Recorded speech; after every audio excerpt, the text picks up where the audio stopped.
Welcome to the CBS Radio Mystery Theater Archives, the only YouTube channel which has the original classic episodes of the CBS Radio Mystery Theater in order with no ads.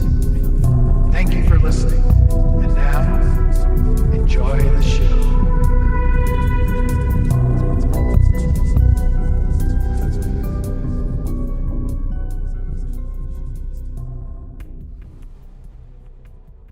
The CBS Radio Mystery Theater presents...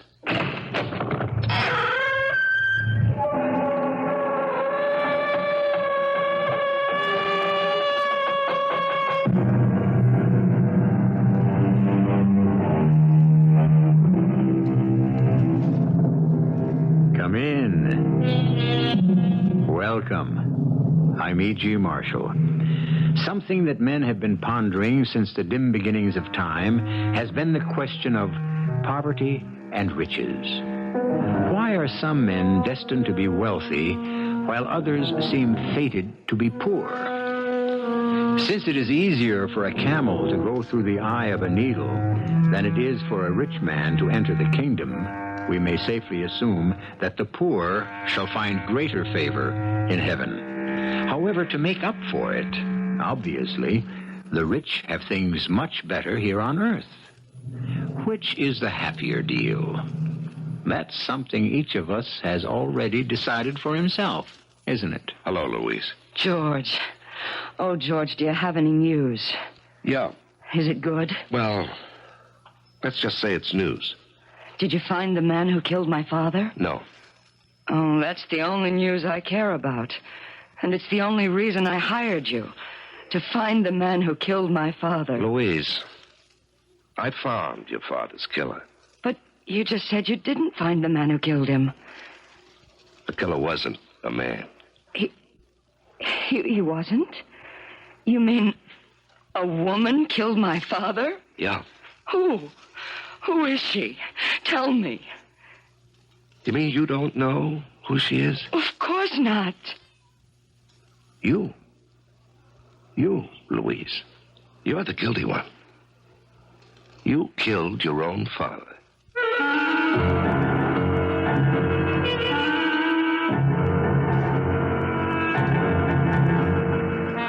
Our mystery drama, The Paradise of the Devil, was written especially for the Mystery Theater by Sam Dann and stars Larry Haines. It is sponsored in part by Anheuser-Busch Incorporated, Brewers of Budweiser, and Uncle Ben's Long Grain and Wild Rice. I'll be back shortly with Act One.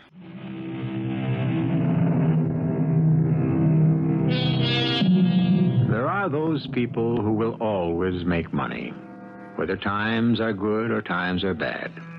Whatever they touch always seems to turn to gold. On the other hand, we have those people whose timing is always disastrous. Nothing works. Whatever they touch shrinks and shrivels, declines and dwindles. However, there are always exceptions, which is why we have stories.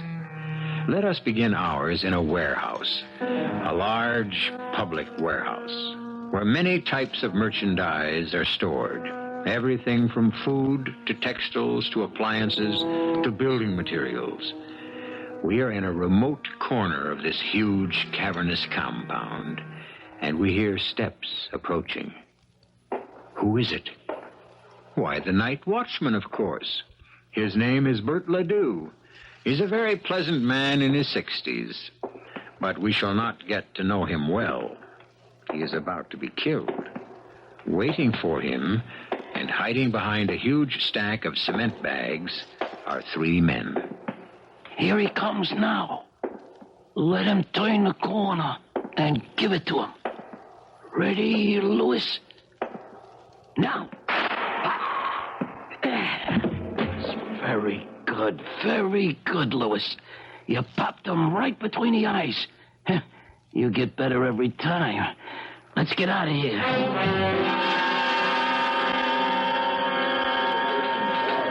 Yes, miss? You don't remember me, Sergeant? Well, let's see. Should I? I suppose this tells me everything I need to know. Look, miss, can we help you? I'm Mr. Ledoux's daughter, Louise. Ledoux. You don't even remember his name, and it's only been a week. Oh, I remember. Bert Ledoux. You said to come back in a few days. You might have news for me. Louise, let me talk to you off the record. About what? The facts of life. Thank you, Sergeant, but I know them. Oh, no, you don't. What I'm going to tell you could cost me my job. And why risk it? Because you're old enough to be my own daughter. Your dad was killed exactly 10 days ago. Do you know how many people have been murdered since? No, and I'm not interested. 5. And that's about average. A killing every other day. And my father's killing is rapidly becoming ancient history. Your father was shot by burglars in the warehouse. We have no leads. What have you done? We combed the neighborhood. No one saw. No one heard anything unusual. But surely, there must be something. Believe me, I wish with all my heart it was the kind of thing you see in the movies. A clue is left that leads us directly to the killer, and we capture him in one big blazing shootout. Sergeant, all of this is beside the point. It is the point. What have we got? All we know is your father was killed by a .38 caliber bullet. We have absolutely nothing else. Which means you're doing nothing. Oh, no. We're doing 2 things. Each time we capture an armed criminal, we check the weapon. And we keep tapping our usual sources of information in the underworld. Stool pigeons, you'd call them. And that's all? What else would you suggest? What would I suggest? Am I a professional police officer? I'm sorry, Louise. Sergeant, just tell me this. If my father had been somebody wealthy and powerful, would things be different? Let me answer it this way, Louise.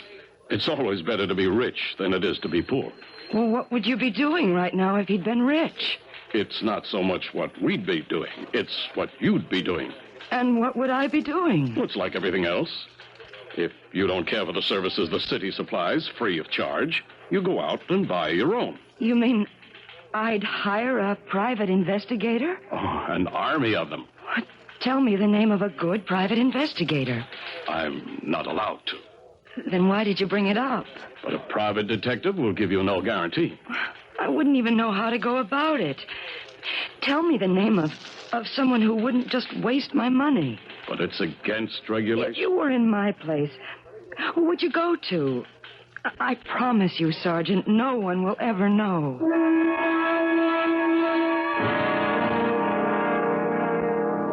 Well, if the police haven't been able to get anywhere, Miss Ledoux, what makes you think I can do any better? Well, because Because you think I'm smarter? I'm not. the police have the whole city to worry about. Well, I have other cases, too, Miss Ledoux. Oh, but at least you would... I would what? Well, take a personal interest in the case. Mm-hmm. Miss Ledoux, there are hundreds of killings, just like your father's. Random killings. Killings where there's no leads at all. Where the killers have vanished without a trace. Are you telling me that I must accept the fact that my father's murderer may never be caught? Yes, that's exactly what I'm telling you. If the killer is ever caught, it'll be because he was betrayed by a pal or a woman or arrested for another crime. We can't make those things happen. We have to wait for them. For how long? Well, sometimes forever. In other words, you won't accept the case. And then we have the question of money. Now, your father worked as a night watchman. He wasn't a rich man. And what do you do? I'm a secretary. Do you have any money? Oh, a few $100 in the bank. Well, I get $95 a day in expenses. How much of my time can you afford? How much do I need? Weeks, maybe months. How can I answer? Mr. Colby, are you familiar with the details of my father's murder? Well, I remember reading in the paper that a night watchman was killed, but that's all I know. Will you do something for me? Hmm? Go down to the warehouse. Why? Do whatever you have to do to acquaint yourself with what happened. Why? Are you allowed to talk to the police? Of course. Well, find out everything there is to know. And after you do that, if you're convinced there's nothing more to be done, well, that's the way it'll have to be. But if you feel there's something there, anything at all, I'll raise the money to pay your fee. How? I said I would raise it.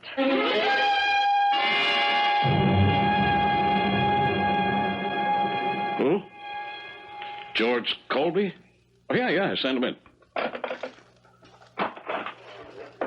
Hey, Georgie. Hi, Sarge.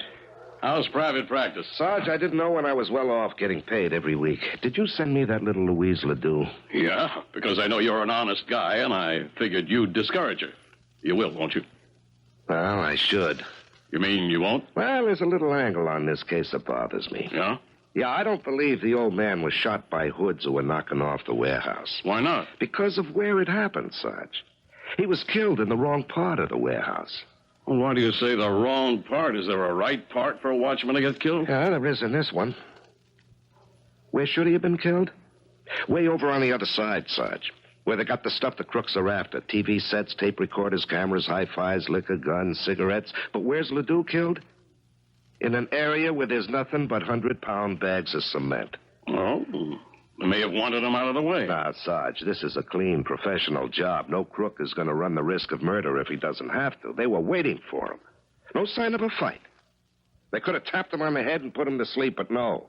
Oh, no. They were out to kill him. Why would anyone want to kill a night watchman? Well, maybe he was more than a night watchman. We checked the daughter. She said he had absolutely no enemies. That she knows of.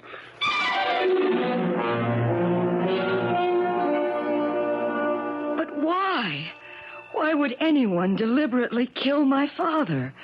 He was the nicest, sweetest... Yeah, I know. To you, he was the nicest, sweetest guy in all the world. Other people may have held a different opinion. Well, talk to his friends. Talk to anyone who knew him. Tell me, had he seemed worried or unhappy? Well, not at all. Actually, it was the other way round. He was quite happy. As a matter of fact, now that you mention it, unusually happy. He kept saying to me, "My dear daughter, there is a law of retribution. Many a villain has been hoist on his own petard." So, but your father was an educated man? Yes. He'd been in business, but he lost everything. The watchman's job was the only thing he could get. But he was glad. He said it gave him time to think. Uh-huh. And you say he was unusually happy just before he died? Yes. Mm-hmm. And that's what makes it so hard for me to understand why he was deliberately murdered. Oh, I'm not saying he was deliberately murdered, Miss Ledoux. I'm saying I have strong reasons to suspect it. Well, what do you suggest is the next move? Well, you asked me to look into your father's murder, and I did. I don't think it's what it appears to be on the surface. On the other hand, you're not a wealthy girl. Your money could be down the drain. Well, suppose I could raise $10,000. Well, I still couldn't guarantee results. I couldn't pay immediately. I would have to wait for my father's estate to be settled. His estate? I thought he didn't have any money. Well, this is a piece of property. The only thing he left. I've already received an offer for it. Uh-huh. Well, I might go through every nickel and we'd be no wiser than we are now. I could be wrong. Mr. Colby, I'm sure you're an extremely ethical person, but isn't it possible for you to talk positively? Miss Ledoux, I don't talk positively and I don't talk negatively. I try to talk truthfully.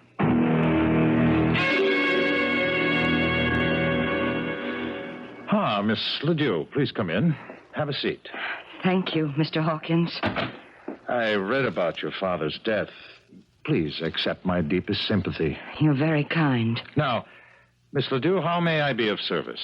Well, you called on me some months ago. Oh, yes. I had the mistaken impression it was your father's address. The land title is in the name of L. Ledoux. That was my father's name, Gilbert Ledoux. And yours is Louise, and each of you is listed in the phone book as L. Ledoux. Well, I would have been willing to sell you the land, but of course it wasn't mine. I thought Dad would be happy to get rid of it, but... Yes, you would think so. $10,000 is a very generous offer. Does that offer still stand, Mr. Hawkins? Well, yes, of course. There are some legal matters to be cleared. The will has to be probated, but I would like to be sure. You see, I need that money. I know. There are so many expenses involved in these unfortunate matters. I'm willing to draw up an agreement to buy the land for $10,000 contingent upon your receiving title. Thank you, sir. And if you're pressed for cash, I'd be happy to advance it. Oh, thank you. You're extremely generous, but he said he could wait. He? Do you mean you owe someone $10,000? You're that deeply in debt? No, but I could be. I've hired a private detective to find my father's murderer. I can think of no better way to spend the money. I see. Well, I hope he's successful. I'm sure he will be. I have a great deal of confidence in this man. Well, thank you for your time, Mr. Hawkins. It's been my pleasure. Goodbye. And you'll hear from me soon. Good day.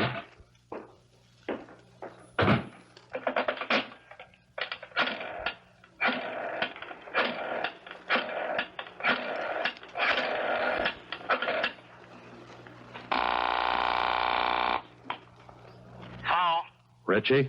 Yeah, it's Richie.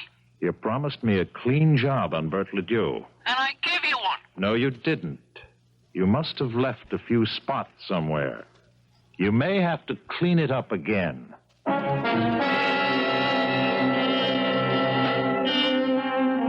They say cleanliness is next to godliness, but obviously, some of the devil's disciples are in favor of it also. At any rate, as our friends in the sports world would put it, we have given you the matchups. It's Louise Ledoux and George Colby against Mr. Hawkins and Richie. Richie and Hawkins have already scored. But this game has only begun. There is more action when I return with Act 2.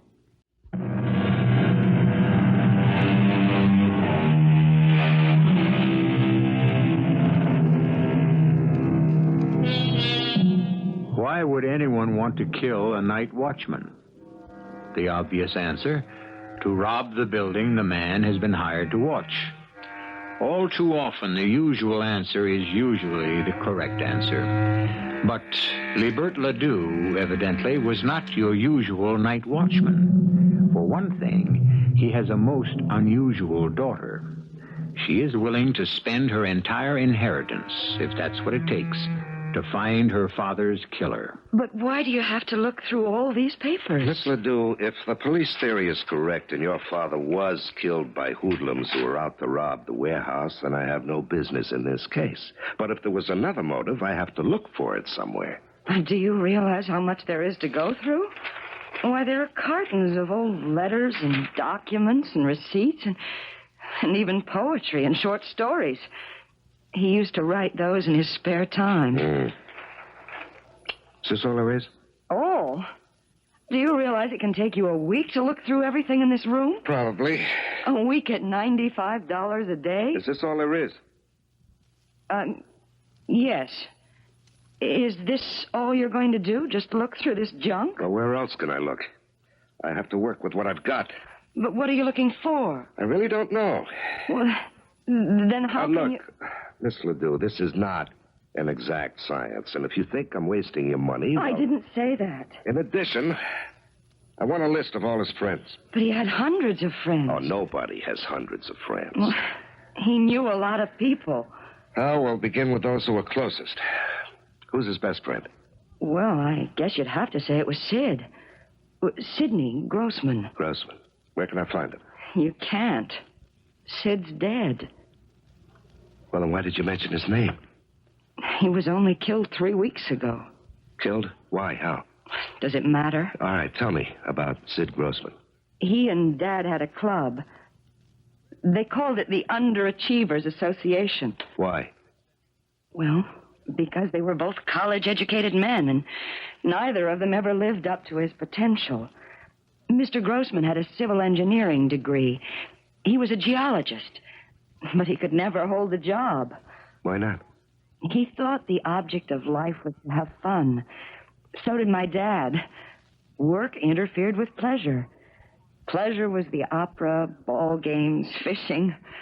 So both of them took jobs which made no demands on them and left them free. I see. And Mr. Grossman was killed, huh? How did it happen? Well, I suppose he was mugged. It was very late at night, but they caught the mugger. Oh, they did, huh? Maybe that's why Dad was talking about retribution. Now, look, Sarge, two friends. Each dies violently within a 3-week period. Coincidence? We got the one who killed Grossman. Just a punk. He's got a record for assault and robbery. There is such a thing as coincidence. Yeah, I know. How do you know you got the right guy? He took Grossman's watch, ring, and wallet. He brought him to a small-timer named Legs Barry. Legs tries to be a fence. But Legs need a little favor from us, and you know how these things go. Yeah, I know. I also know these punks would frame their own mothers if they had to. Except Legs had the merchandise for us. Grossman's watch, wallet, and ring. He says he bought him from this hood, this Pete Lucas. Do you think Legs is telling the truth? Well, why would he lie?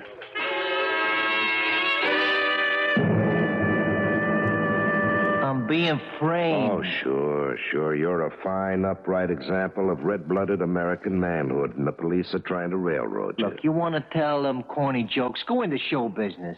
I'm a bum. I never was nothing else. I can't even remember how many people I robbed. And maybe you don't remember robbing Grossman. That one I remember, because that one I didn't do. And you can believe it. Stupid fuzz. They don't get me for all the ones I knocked off, but for the one that I didn't... Yeah, life is funny that way, Peter. Tell me, if it wasn't you, how come you fenced off his watch, ring, and wallet? I didn't fence him. This stoolie, this rat Legs Barry, he says I fenced him. Now, why would he lie? Well, they got his girl on a drug charge. He's making a trade. How come he's got the dead man's possessions? Because the mug who done it fenced the stuff with him. Well, why not turn that guy in? Because... How would I know? Well, whoever did it could only have been some punk. Now, why would Legs risk a perjury rap? Don't ask me what's going on. I don't solve crimes. I only commit them. All right. Don't be flip with me, Pete. If you didn't do it, why's the finger on you? Look, I never killed nobody in all my life. Pete, you're not answering me. I want to know if you were fingered, why? Why?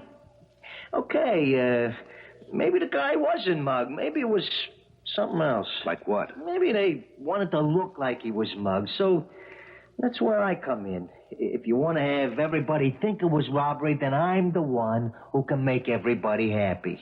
After all, don't I have the rep? Huh? Well, the jury takes one look at me and I'm up the river. You talk about they. Who are they? I don't know. Huh? Ever hear of a man named Bert Ledoux? No.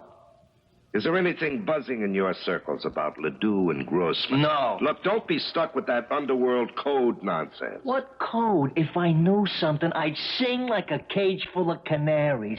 I didn't do it.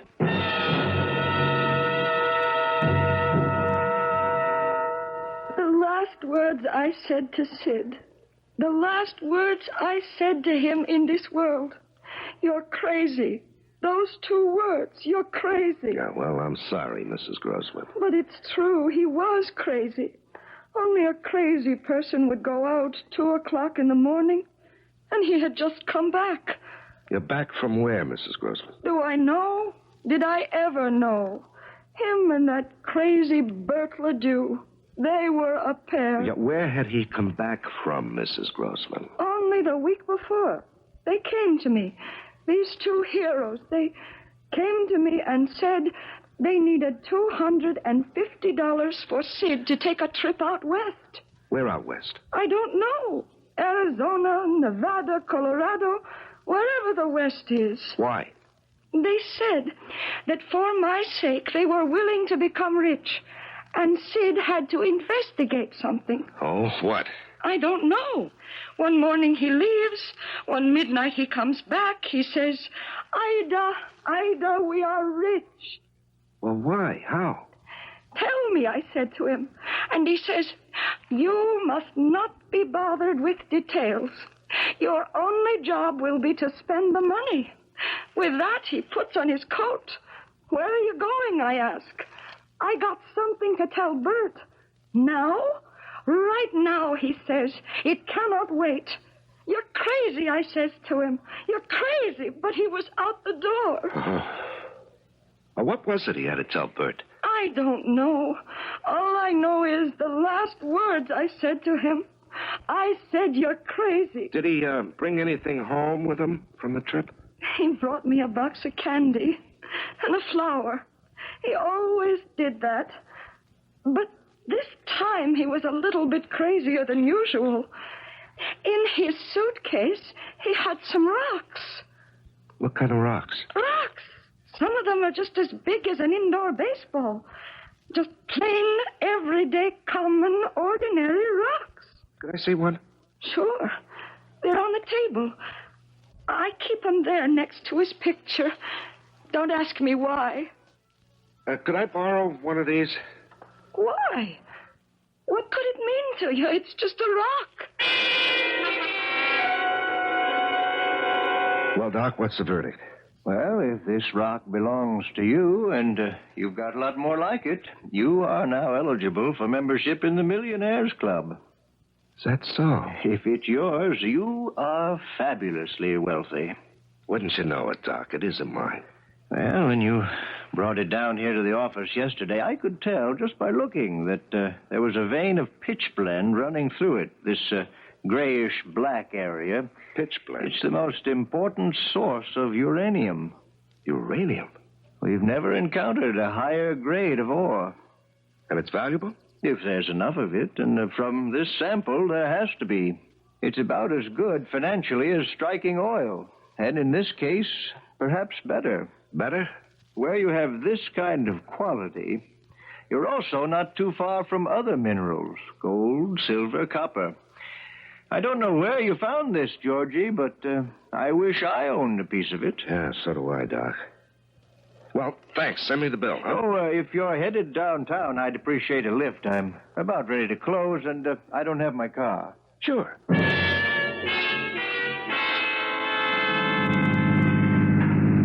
George, I always wondered, what makes a guy want to become a private detective? Oh. What makes a guy want to become a geologist? What are you looking at? You keep glancing into that rear view mirror. Yeah, somebody's coming up behind us. Well? I'm not sure, but I think I noticed that car before. He was parked just down the street from your office, Doc, and he's been following us ever since we left. Aren't you going a little too fast? This is a pretty steep hill. There's something about that car. Oh, that idiot. He wants to pass us. Look out. What's that nut trying to do? He's going to run us off the road. Hold on, Doc.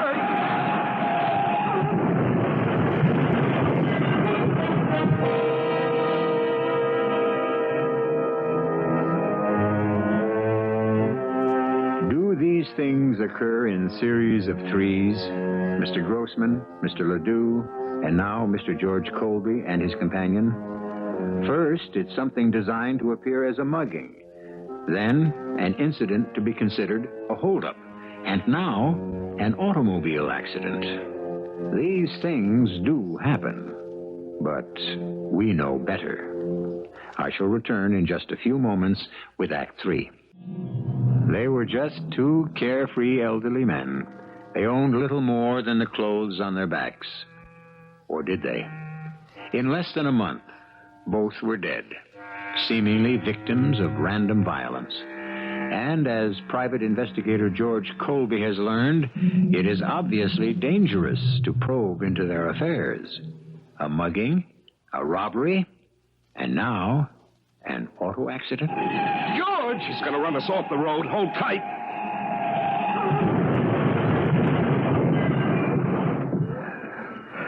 Doctor, I think I'm okay. All right, take a breath. Try to move your arms and legs.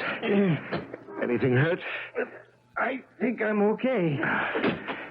You're bleeding. No, I don't think it's bad. Can you move? Yeah. Okay, out of the car, quickly. Why? Because we have to burn it.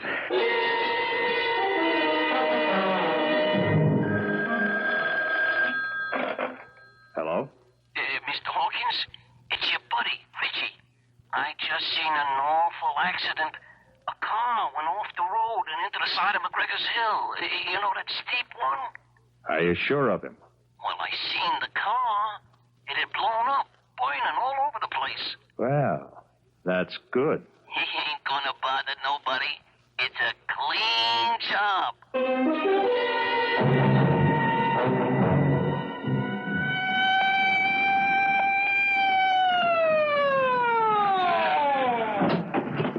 George, what's all this? Hello, Sarge. You should be in the hospital. No. It's not as bad as it looks. Well, why'd you have the highway cop call me? Why not an ambulance? Now, listen, Sarge. The Grossman thing was no monkey. The Ledoux killing was no holdup, and this was no accident. What are you talking about? We were forced off the road. Could you see by whom? No, it happened too fast. Now, look, Sarge, can you give it out that we were killed? I can't do that. Why not? Well, because Now, look, Sarge. 2 men have already been murdered. Whoever was after them is after me. Let them think they're in the clear. Have you got a line on who the killer could be? No, not yet. But I know who to ask.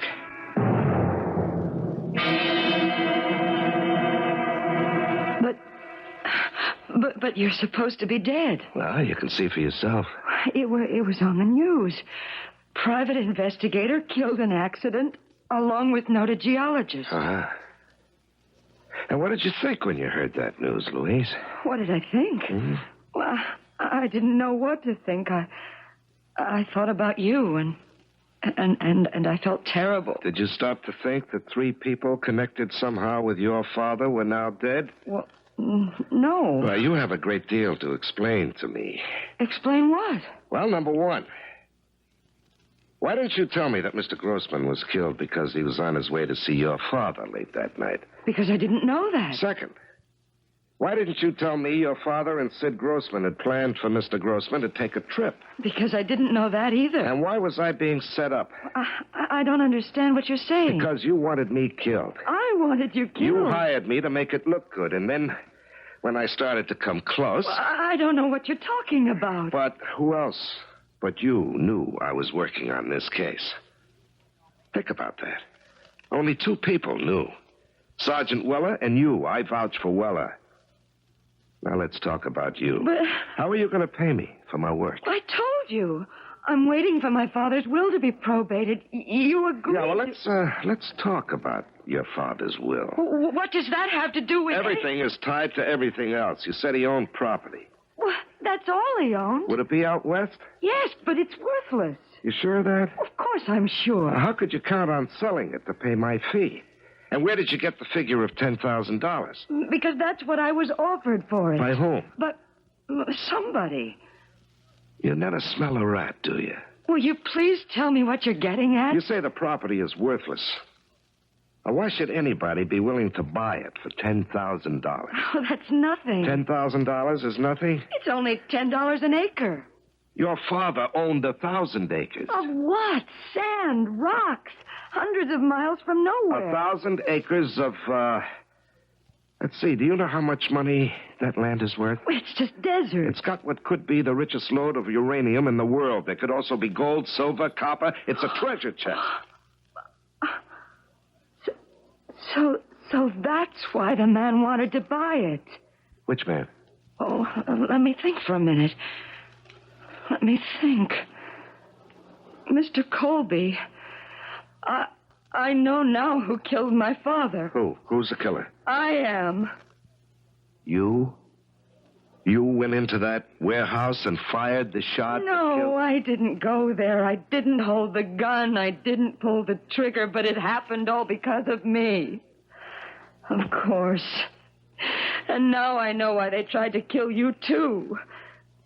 Mr. Colby, I am not the only one who, in addition to Sergeant Weller, knew you were on the case. There is another person. Who? The man who wants to buy the land from me. What's his name? Hawkins. Gerald F. Hawkins. How come he knew? Well, because I told him. It slipped out. I mentioned that I needed money to pay a private investigator to help find my father's killer. He's the only other person you knew. All right. Now, why do you say you killed your father? I said I was responsible. A couple of months ago, a man called on me. Are you El Ledoux, he asked. I told him I was. He said I was the owner of record of a piece of property in Nevada. I said he must mean my father. And he said, of course, Gilbert Ledoux, your father must still be alive. He said, I sold him the property 30 years ago, and now I want to buy it back. Did he say why? Well, because it was worthless, and he didn't know it at the time, and he had come into some money, and he was trying to, well, to clear his name by making it up to people. He struck me as a very kindly gentleman at the time. Yeah, so this, Mr. Hawkins went to your father. Well, Dad must have turned him down. Mr. Hawkins came back to me, and he said, do you suppose I might be able to convince your father to sell? He'll never get another chance. And this way, he'll get 10 times his money back. Uh-huh. And what did you say to Mr. Hawkins? Well, I see now. I signed my father's death warrant. Oh, come on. I told Mr. Hawkins, once my dad decides that's the end of it, if the land were mine, I'd be glad to get rid of it. Don't you understand? He took that to mean that if Dad were out of the way... No, he'd have killed your father anyway. Taking his chances with you. Now, about this land. Well, I'll show you. Here. I have the papers in my pocketbook. Why didn't you show these to me before? Read the pamphlet. It goes back over 30 years. Paradise of the Devil. The name of the development. Yeah, I understand. Tell me, why didn't you want me to see this before? Well, because... I didn't want you to know my father could have been so... So, naive? Yes. I was ashamed. Uh-huh. Paradise of the Devil. At first sight, a desert inferno, but there's magic in this land. Deep underneath run the waters of life. Healthful, invigorating waters of youth. The paradise of the devil can become a spa to rival the great watering places of Europe. Stake your claim to unbelievable wealth, only $1 per acre. Act now before it's all gone. And my father believed it. My father bought it. You know, in a way, the guy who hustled this was right. There's unbelievable wealth under that ground, and the swindler swindled himself out of it. Now he wants it back. He can't get it back now that I know. Now, what are you going to do? What evidence do we have that Hawkins killed my father? I don't believe Hawkins actually killed him. Hawkins probably bought the murder. I still don't think we have any hard evidence at all. Then there's a possibility that Hawkins can go free. Well, there's always that possibility. I hired you to find my father's killer. And I did. To my satisfaction. What about the law? Oh, well, for that, we have to dig. Very well. You dig. Right now, I can afford to have you dig forever.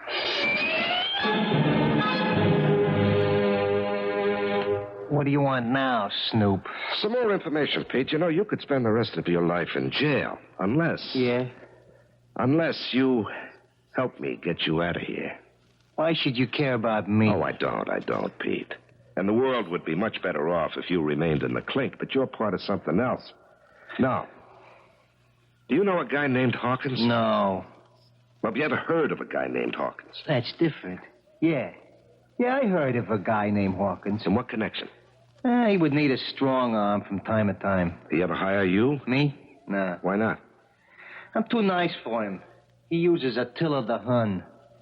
Attila the Hun? His real name is Richie. Where can I find Richie? I don't know. Try a couple of joints along the strip.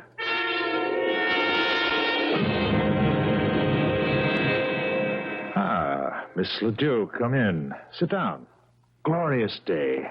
Must be a sign that... God's in his heaven and all's well with the world. Yes, quite. Now, as I promised you, I had this agreement drawn up, and if you sign it, you will receive the $10,000 for the property as soon as your father's will has been probated. Read it over. You'll see it's in order. Yes, I'm sure it is.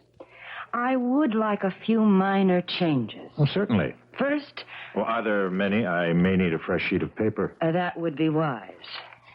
Yeah, go right ahead. I, Gerald F. Hawkins, admit complicity in the murder of Gilbert Ledoux and Sidney Grossman. Miss Ledoux, what are you saying? I think you heard me.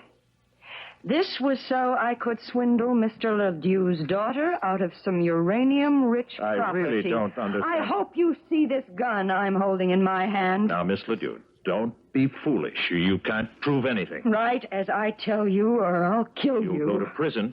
I'll have avenged my father's death. Don't turn around, sister. Drop the rod. Richie. Yeah, Richie. I come by for my pay, and I hear this little show going on. Come on, sister, drop it. That's nice. We have to get rid of her. She knows. Yeah, we'll get rid of her. I'll make it clean. First, we get rid of you, pal. What? I just found out what's going on. All the uranium in the world. I understand it's like gold, oil, you know. Now it's mine. Yours? Why not? Do I have to be a bum all my life? I knock you off with her pistol. She did it because you're responsible for her old man's debt. No, Richie. You are, ain't you? You hired me. I took care of both of them for you. Ledoux and Grossman. That's true, ain't it? Yes, but I paid you. I'll pay you more. Now I knock you off. Then I make her sign a bill of sale, turning the land over to me. I'll never Don't say that, sister. Once I start to convince you, you'll beg me to let you sign. Then, filled with remorse, as it says in the books, you turn the gun on yourself. Richie, you're crazy. Sure, he's crazy. Hey, look. You're dead. I told you he was crazy. You can see I'm alive. George, Mr. Colby. Everybody stand still, especially you, Richie. Your guys got it all down on the tape recorder, Sarge? Yeah, we got it. But I don't understand how... It's all a mistake. It's a frame-up. Maybe it is, maybe it ain't. Let's wait for the jury to decide that. Sergeant, why did you take him in? You bet. Let's get moving. All right, boys, come on. Nice and slow. Oh, I did something stupid. I know it. What would you have done if I wasn't able to get a line on Richie? You know, you'd have been dead. But you did get a line on him. And I'm alive. You just don't think. I never did. And I won't start now. Besides, I don't have to think. Why should I? Why should you? Why should I when you can do all my thinking for me?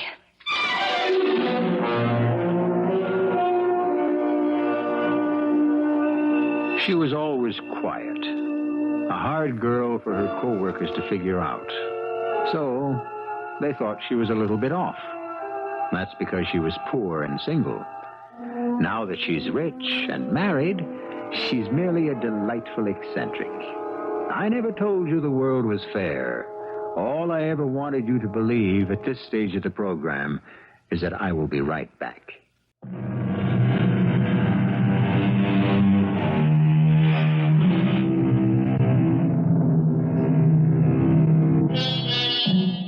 It's true.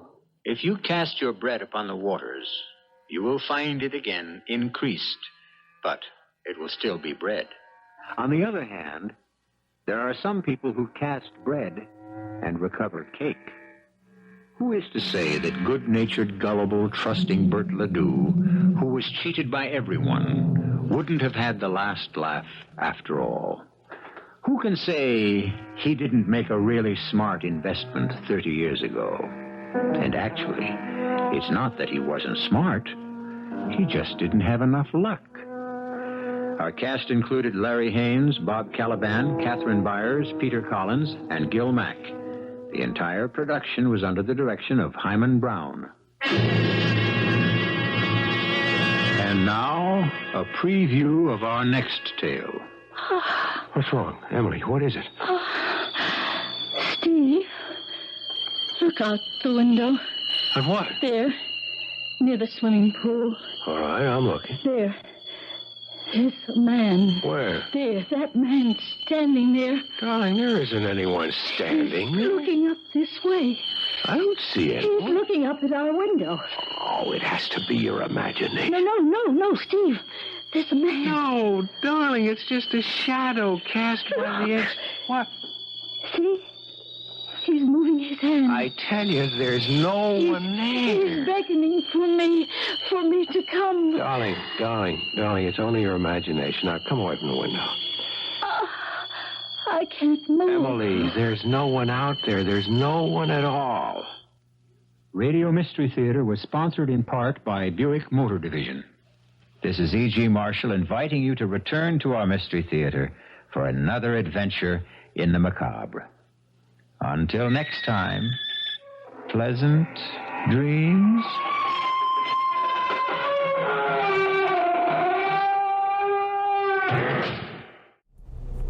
I hope you enjoyed this episode of CBS Radio Mystery Theater. If you've enjoyed this and want to hear more, please subscribe to this channel. You can also visit my other YouTube channel by searching Mr. Brian McCarthy in the YouTube search bar. Till then, thanks for listening.